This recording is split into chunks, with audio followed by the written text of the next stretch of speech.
बारिश की तेज बूंदें एक छोटे से टूटे घर की छत पर लगातार गिर रही थी। कमरे के एक कोने में बैठा 16 साल का अर्जुन अपनी पुरानी कॉपी में कुछ लिख रहा था।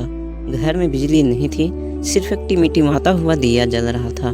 अचानक बाहर से उसके पिता की आवाज़ आई, बेटा आज भी दुकान से उधार नहीं मिला। माँ चुपचाप आंचल से आंसू पोंछने लगी। अर्जुन ने सिर झुका लिया, लेकिन उसकी आंखों में हार नहीं थी। उसने धीरे से अपनी मुट्ठी बांधी और मन ही मन कहा, एक दिन यही छोटा घर मेरी सबसे बड़ी ताकत होगी। गांव के लोग अर्जुन को देखकर अक्सर हंसते थे, क्योंकि उसके पास अच्छे कपड़े नहीं थे, महंगे जूते नहीं थे और ना ही कोई बड़ा सहारा था। उसके पिता सड़क किनारे चाय बेचते थे, सुबह 5 बजे उठकर मेहनत करते, फिर भी घर का खर्चा मुश्किल से चलता। अर्जुन पढ़ाई में अच्छा था, लेकिन गरीबी हर दिन उसका मजाक उड़ाती थी। स्कूल में बच्चे कहते, अरे ये बड़ा आदमी बनेगा, इनके घर में तो ढंग की छत भी नहीं है। हर ताना उसके दिल में तीर की तरह लगता, लेकिन वो चुप रहता। एक रात उसकी माँ ने उसे खाना देते हुए कहा, बेटा हम तुझे ज़्यादा कुछ नहीं दे पाएंगे। अर्जुन मुस्कुराया और बोला, माँ अपने मुझे सपने दिए हैं, वही काफ़ी है। उस रात माँ की आंखों में आंसू थे, लेकिन पहली बार वो आंसू दुख के नहीं, उम्मीद के थे। अर्जुन का सपना था अपना खुद का बिजनेस शुरू करना, लेकिन जेब में सिर्फ 50 रुपये थे। एक दिन उसने देखा कि गांव के बच्चे पढ़ाई में कमज़ोर हैं। उसने फैसला किया कि वो शाम को बच्चों को पढ़ाएंगे। शुरुआत में सिर्फ 2 बच्चे आए, एक टूटी हुई मेज, पुराना बैक बोर्ड और मिट्टी का छोटा सा कमरा। बस इतना ही था उसका कोचिंग सेंटर में। गांव वाले फिर हंसे, 2 बच्चों से कोई ज़िंदगी बदलता है क्या? लेकिन अर्जुन हर दिन पूरे दिल से पढ़ाता। वो बच्चों को सिर्फ किताबें नहीं, सपने भी सिखाता था।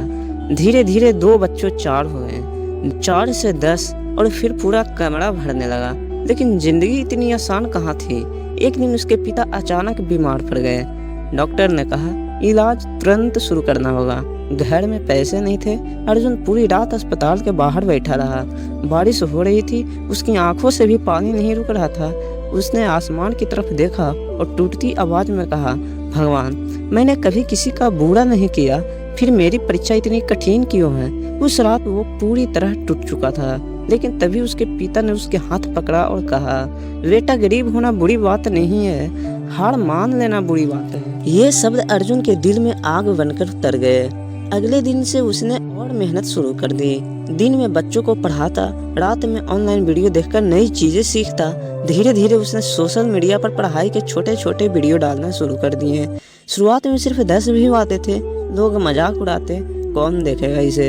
लेकिन अर्जुन हर दिन वीडियो बनाता रहा। एक दिन उसका एक वीडियो वायरल हो गया, हजारों लोगों ने उसे पसंद किया, फिर लाखों लोगों ने उसे के पढ़ाने के तरीके के दीवाने हो गए। कुछ ही महीनों में उसका छोटा सा कमरा एक बड़े इंस्टीट्यूट में बदल गया।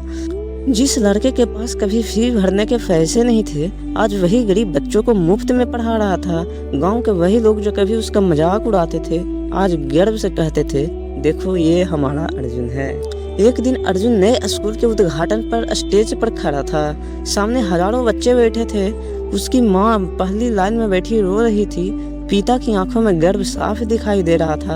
अर्जुन ने माइक उठाया और कहा, मैंने जिंदगी से एक बात सीखी है, बड़ी सफलता कभी बड़े हालात से शुरू नहीं होती, वो हमेशा एक छोटी शुरुआत से शुरू होती है। पूरा हॉल तालियों से गूंज उठा। उसने आगे कहा, अगर आपके पास सिर्फ एक छोटा मौका है तो उसी से शुरुआत करो, क्योंकि छोटा बीज एक दिन बड़ा पेड़ बनता है। उसकी माँ रोती हुई बोली, मुझे पता था मेरा बेटा एक दिन जरूर जीतेगा। अर्जुन स्टेज से नीचे उतरा और अपने पिता को गले लगा लिया। उस पर उसे एहसास हुआ, सफलता पैसे से बड़ी नहीं होती। सफलता वो होती है जब आपके संघर्ष किसी और की उम्मीद बन जाए। और उस छोटे से गांव में एक गरीब चाय वाले का बेटा ये साबित कर चुका था कि अगर हौसले बड़े हो तो छोटी शुरुआत कभी छोटी नहीं होती।